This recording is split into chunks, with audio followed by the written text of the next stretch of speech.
Comme vous pouvez le voir derrière moi, il fait aujourd'hui un vent à décorner les bœufs. Mais cela ne va pas nous empêcher de vous présenter le nouveau Hyundai Santa Fe.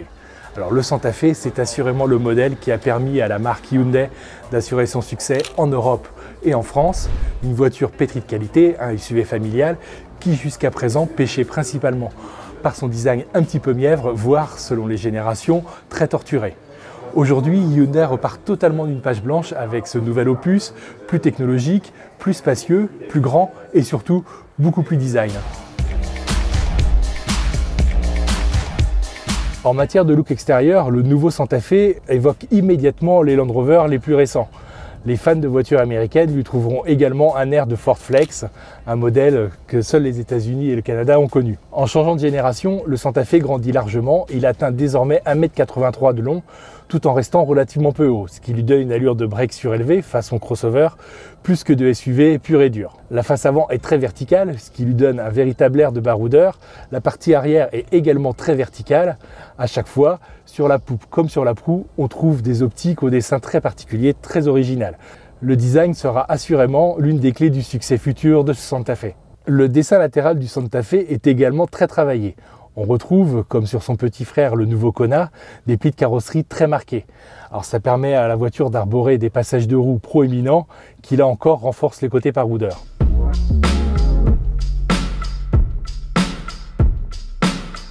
À l'intérieur également, les évolutions esthétiques sont flagrantes.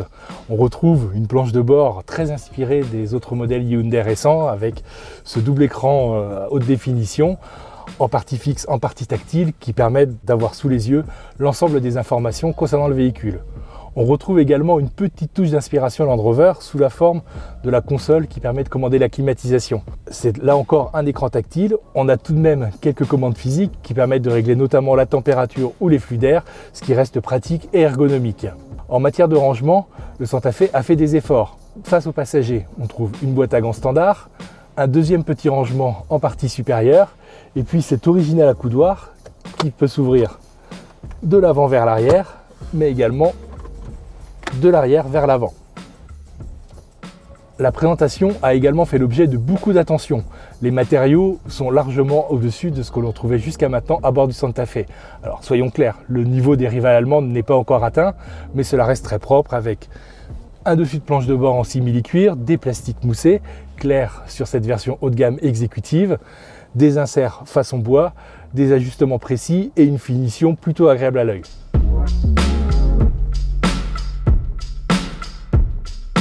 À l'image de Skoda, Hyundai travaille depuis quelques modèles énormément sur l'habitabilité aux places arrière de ses véhicules. Le Santa Fe est parfaitement en cette mouvance avec un espace aux jambes très confortable, une garde au toit assez impressionnante et une largeur au coude qui permettra à deux adultes de bon gabarit de s'en sentir très à l'aise. Bien évidemment, pas question de voyager à 5, du moins à 3 sur la banquette, la place centrale étant à la fois très étroite et très ferme. Et puis, chose relativement classique pour un véhicule de ce gabarit, le Santa Fe pourra être équipé d'une troisième rangée de sièges en faisant un 7 places. Alors comme vous pouvez le voir, ces places seront absolument à réserver à des enfants, tant l'espace manque pour caler ses genoux. C'est dommage car quelques commodités ont tout de même été prévues. On trouve des prises USB et un réglage de climatisation spécifique pour ce troisième rang. Pour le moment, Hyundai ne confirme pas officiellement le volume du coffre. On peut toutefois constater que sur cette version, une hybride rechargeable dotée en plus de la troisième banquette, le volume paraît confortable mais pas exceptionnel pour un véhicule de cette taille.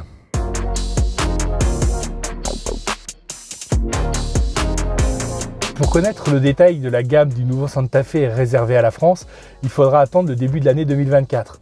On peut toutefois, sans prendre beaucoup de risques, penser que seules les versions hybrides et hybrides rechargeables seront importées dans notre pays.